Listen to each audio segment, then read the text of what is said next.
the smartest, most interesting, most curious minded people. They've done lots of things with their lives. And you see, and this includes myself for a very long time, this insecurity about having done that because we bought into that myth that you were supposed to, the fastest way from point A to point B is a line, and you took the squiggly route. I challenge people always to really evaluate why you made the choices that you made. Like, wait a second, I actually did those things for great reasons. I was being true to who I am. I was exploring my interests, and I'm a richer, more interesting, happier person for having done that.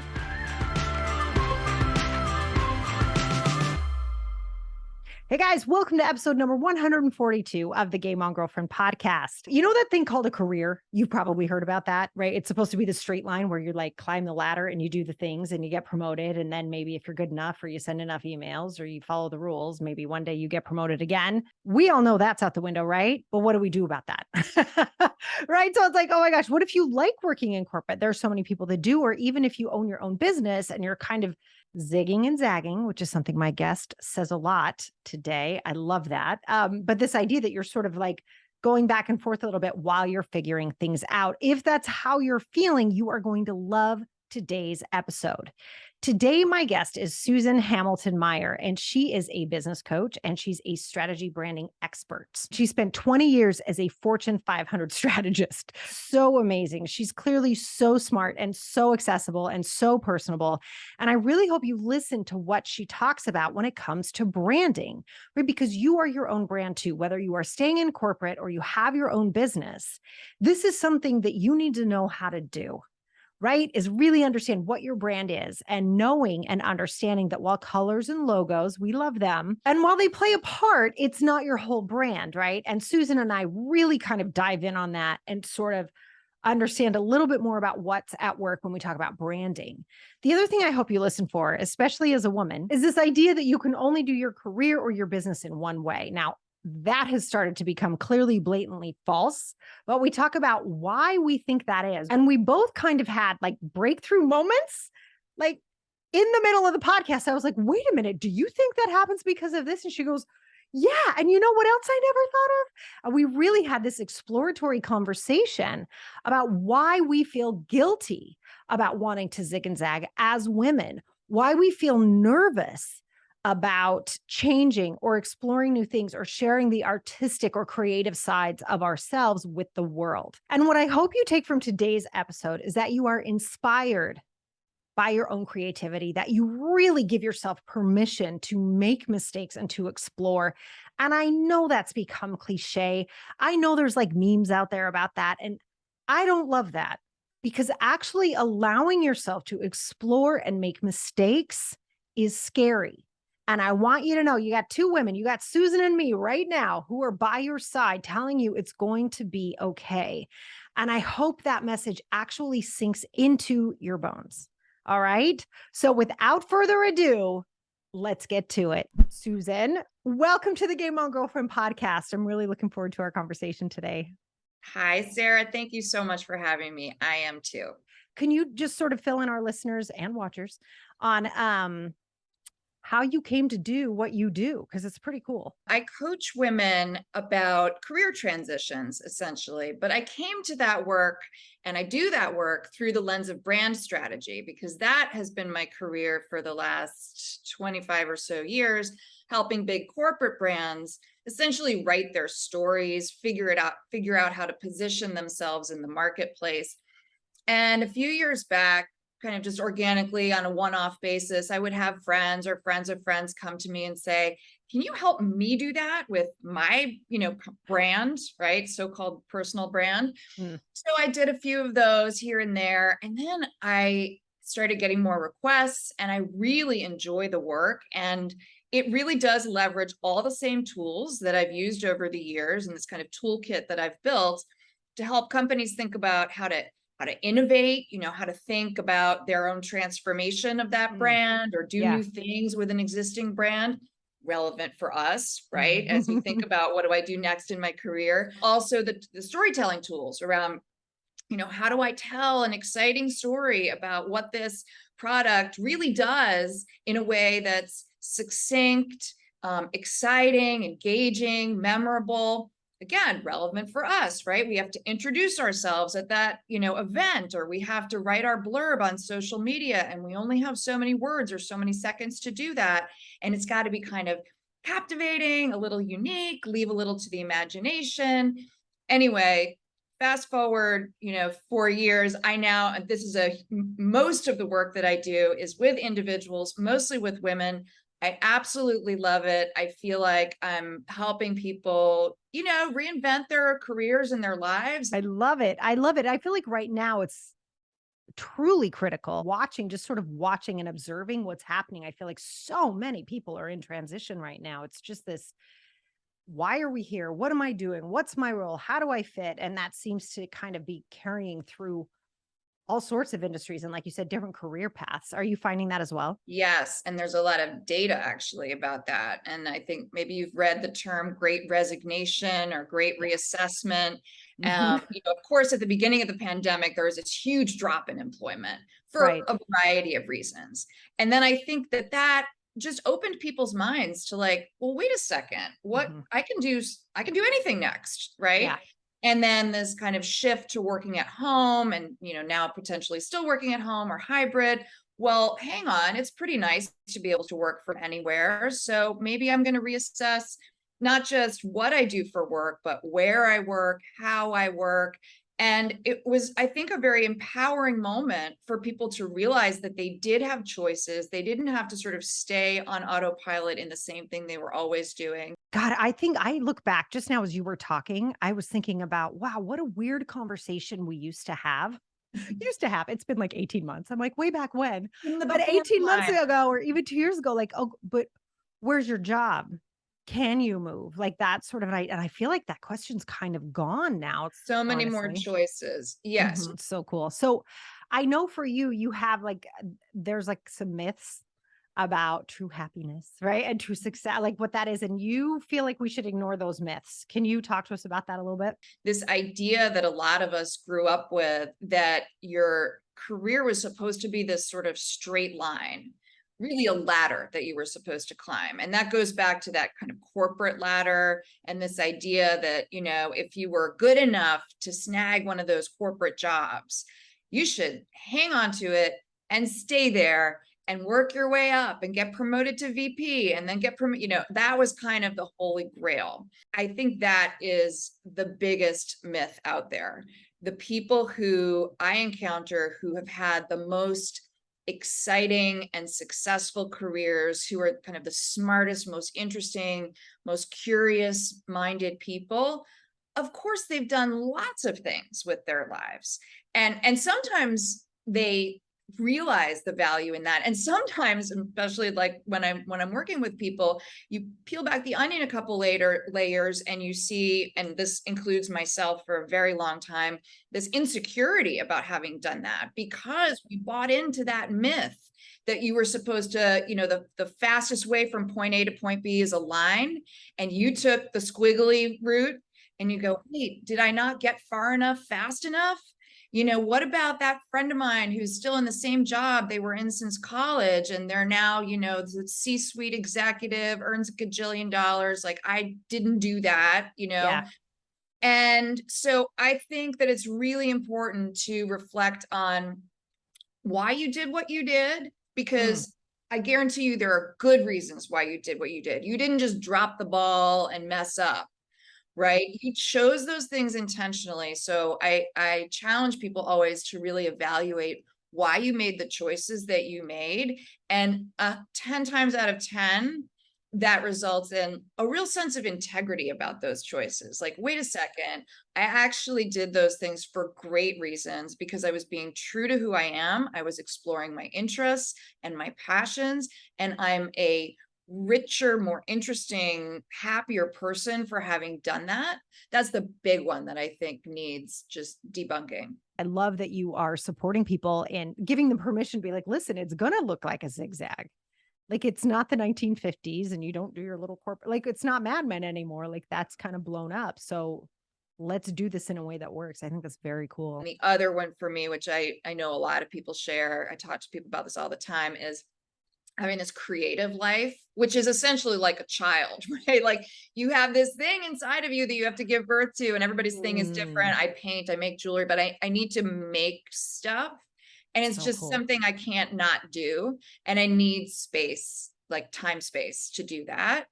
And I, having taken that seriously, which I didn't for a really long time, and I felt guilty about it. And I now feel this real sense of integrity that I have done that. I share it with my corporate clients, which I used to not. I used to hide that part of myself. Yeah. And it is, and I bring something, and my clients see that I bring something to my work that's different from other people's perspectives, because I am that whole person, and we all are whole people who do stuff outside of our whatever we do for money work. And that other stuff that we bring actually makes us better and unique at what we do. Yeah, I agree. I agree. And but isn't it interesting? Like we want to hide it. I Yeah. think it's so cool that you just shared that, because there were so many times, I think for all of us, even, right? I mean, I still have clients who own their own businesses. And they're like, well, I don't want people to know I cross stitch on the weekends. I'm like, why? That's amazing. You know what I mean? But Yeah. we hide stuff. And it's just so unfortunate. You have this exquisite internal need to be creative. I just think it's so cool. It just makes things so much more accessible and real when we share that side.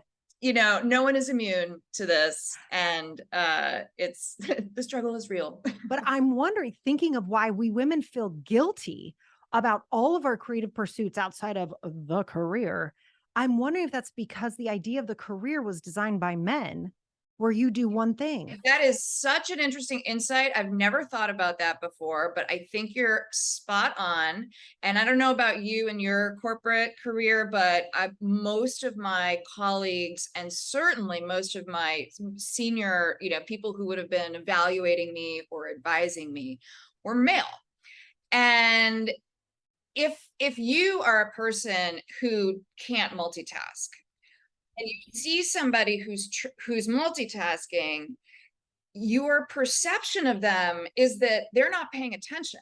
I mean, I just made that Yes. connection when you were saying that. Oh my gosh. That makes Yeah. so much sense. And so you get this Wow. negative feedback because they actually think you're slacking, when you're like, no, man, I'm like fully capable of doing these 4 Three things. things at one time. Could you guys just, everybody listening, whether you're at the gym or in the car or watching on YouTube, whatever you're doing, could you just breathe for a second?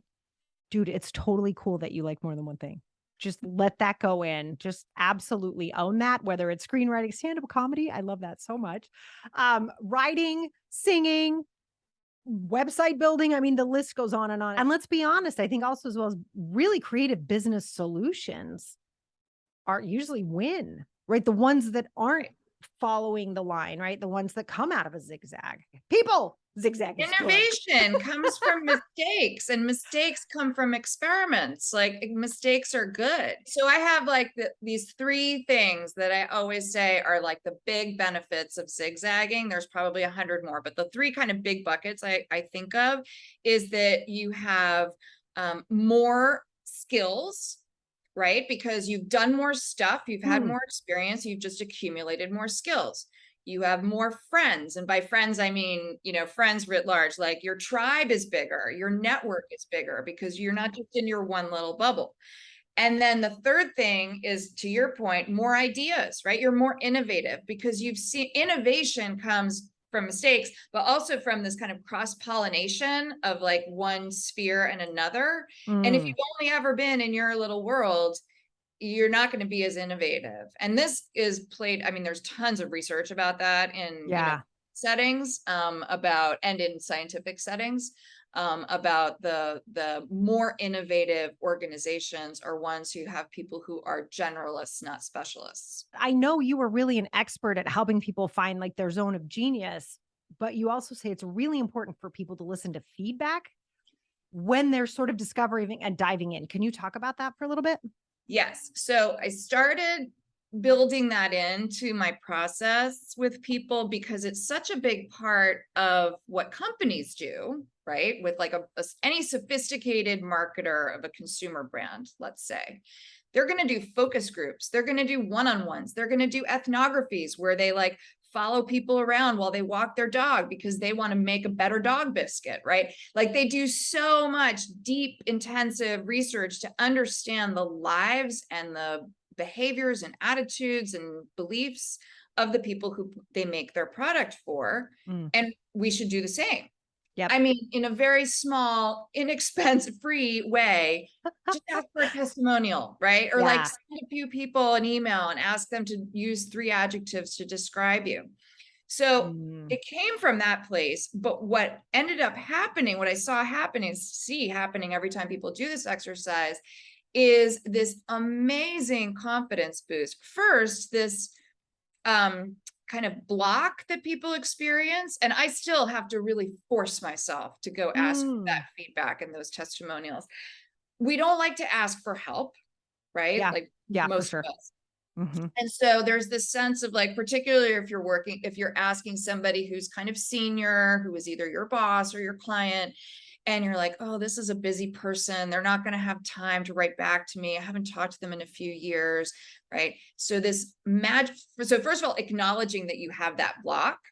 And then this magical thing happens because they write back to you 30 seconds later and tell you what an amazing human being you are. And what they say about you might surprise you. So when I first started doing this for myself through this lens, because I kind of beta tested all these tools on myself. That was actually the first time that my clients came back to me and said, you bring an artist perspective to the strategy work that you do. When you see that people see the whole you, that they actually are paying attention and they see the whole you and they like it and they find it valuable in a business context, it really opens up or breaks down some of that guilt or shame about, those other bits and pieces of who you are that aren't like directly related to your revenue generating business. And it kind of brings me to another thing I know a lot of people struggle with, which is like this sense of deep competition. And I know I'm going to say some blanket statement here that I personally believe this has been fostered in women versus women, which just makes me nuts, right? A rising tide lifts all boats. Like we're in this together. It's all right. Don't buy into that crap that women aren't great together. We're amazing. But I know, your philosophy is sort of like, look at the best of you. Don't focus on beating, the person next to you. Can you talk about that a little bit more? I mean, this is something I feel really passionate about. It's a personal philosophy and it's, I think, obviously relevant in business. When I was a kid and I was a competitive swimmer and my coach would say, okay, picture that girl who is going to be your main competition in that race. Picture her face. You got to hate her. You got to beat her. And I was like, I can't feel that. That doesn't work for me. Feel that. What I was good at is like, stay in your lane, keep your head down and swim. Right. That's when I think about it, like just swim. So that part I like, and I'm personally kind of wired to be, I'm good at that, but I just don't have that like kill the competition piece. And I'm like, I'm going to just own that and actually say there's a huge value to that. And listen, there's some value in thinking about like, what's my competition going to do and where's my position in the marketplace and whatever. It's, it's fine to kind of look around and see what's out there. But it feels better to me. And I have seen it over and over again be equally effective to focus on who you are, who your customer is, what they need that you can give them, and let everybody else do their thing. And it goes back to like the rising tide lifts all boats, right? Like there's room for, this is a huge world. There's room for so many ideas and so many businesses, including the ones who are doing more or less exactly what you're doing. There's space. That's exactly right. Just do your thing and do your thing the very, very best that you can do, right? Like do the best you that you can do. When you're watching somebody else succeed, you go, but I want to succeed. So I'm going to be like them, as opposed to I can be successful showing up as me. Yes. and really trusting are that. you gonna, Yeah. let me pose the question. Hit Do it. you think you're gonna be better at being you, or are you gonna be better at being somebody else? Well, if you're going to be better at It's being something else, stacked that's against frightening. you, Yeah. right? It's stacked against you. Yeah, You're gonna that's be kinda better at scary. being you know? It's fine to sort of know and be aware, and good to know and be aware of who's in your space, Mm, because you want to kind of stake out a unique territory for yourself. So it's handy to sort of look around, and like, I befriend coaches all the time, all the time. and I've Yeah. never stumbled on anyone where I'm like, this person's doing the exact precise same thing I'm doing. I don't. Never. But you know, Never. their Yeah. tagline maybe sounds the same, or their website looks the same, or whatever. And then you talk to them and you're like, this is additive. We should work together, right? Yes. It's not, you're not taking people from me. Let's Yes. refer people to each other because they need you too, right? Yep. And I think the other kind of tricky thing about being like seeing everything through the lens of competition is you always feel not good enough, because there's always somebody who has more than you, right? Always. There's Forever. always people who have more, and there's always people who have less. Mhm. There's no, and you see people who kind of keep chasing this, like, I have to be better and bigger. And you're like, how many billions is enough, man? Like, Right. you're Like, good. seriously. I was talking to one of my groups today about being financially secure. And I said, it has nothing to do with the amount of money. It's Right. true. Like, but it's also in branding security. Mindset. Yeah. Yeah. It almost has nothing to do with your colors or your logo. I mean, it does, but it doesn't, right? It has to do with how willing you are to show up as the brand and be there when people call, right? And to say, this is how I help. I'm the right person to call if you need help with this. That the brand, not only is it not your logo and it's not your tagline, and it's not even your business, your brand is a relationship. Your brand is actually like the friendship that you're building with the people who you know, who are kind of in your client base, and the people who you haven't met yet who are in your client base. The real thing that's going to kind of bring your tribe around you is that relationship that you're building, and that you kind of show up consistently. You're there for them. You give them kind of what they need in the way that they're expecting it. And that's the, it's just like any relationship, like a friendship, right? Like, there's trust, there's authenticity, there's consistency. So that analogy works for me. So good. Well, listen, Susan, I believe you have a gift for all of our listeners and watchers today. Can you share with that? We've got a couple free downloads on the website. If you go to Embrace the Zigzag, that'll take you to my Susan Meier Studio website. And there's the personal branding page there that has all the tools. And there's a couple of free gifts where you can download some worksheets and some inspiration. And also, if you're interested, I'm opening the fall workshop, which is an 8-week session, 8-week 1-hour sessions, all women, super fun. And that opens on August 1st, but pre-registration with a discount is open now. So if you're interested in working with me, that's a, kind of easy, fun way. And I love the group setting is so fun because you get this little network and tribe and focus group, and so love it. Oh my God, you guys, that sounds so good. So good. We will have the links to all of that in the show notes or underneath this video if you're watching. Susan, it has been such a joy to get to talk to you today. Thank you so much for coming on the Game on Girlfriend podcast. Thank you so much.